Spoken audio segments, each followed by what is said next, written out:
تقریر خو به هر ځای کې هر ځای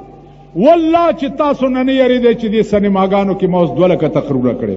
ما ته څه ویلی خو نه شي کولی ورننوتی به او پردې سره به ورته داسې ودرېدی دی خوا وګورئ حاجي محمد امین صاحب د خدای وبخښي بډه بیره کې زمونږ شپه وه تقریر و ډمه راغلې وه چې ډمه راغلې وه نو حاجي صاحب وویل دا تقریر بس کوي راځئ چې اول دې ډمې ته تبلیغ وکړو مونږ وی جی پرېږدئ هلته ډمې ده او بدماشان ټوپکې ته مې ویل راځئ مخکې مونږ ورپسې چې ورغلو حجرې ته ورننوتو حاجي محمد امین ډمې سره ودرېدې ول داسې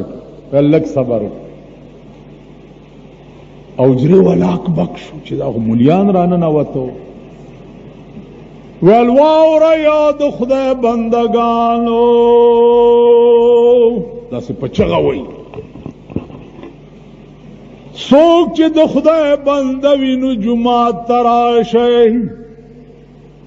د جناب محمد رسول الله اقوال او د قرآن بیان واورئ او څوک چې د شیطان او د نفس بنده وي نو دې حجره کې به د دې ډمې ګډېدو ته پاتې شي په هغه خدای باور وکړئ چې دا دنیا پیدا کړې ده چې هغه خلق راتله خو جومات ته پرېږده او دوپړی مار او باجې مار هم راغله او په جومات کې کېناست او هغه ډمه راله د جومات په پیزار کې ناسته ایمان دا پیدا کوي په دې قوم کې بالکل د سوچ ماده نشته د فکر نشته د دې کېږي بس نو زما عزیزانو دې ته لږ سوچ وکړئ زمونږ یو استاد زوی وشو هغه وخت کې به په روپۍ یوه نیمه باندې ښه مزېدار دیګ پخېدو د وریجو مونږ ورته جي زوی دې وشو یو دیګ وریجې پخې کا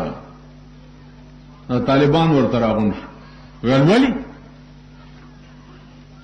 مونږ دیګ پوخ که زوی دې شوی دی ویلې بیا به څه وشي مال مونږ به وخورو که نه ویل تاسو به بیا څه وایئ مال مونږ وایو چې شابس یاره مولانا صاحب ډېر ښه دیګ پوخ کړی کښېنئ ویل رامیان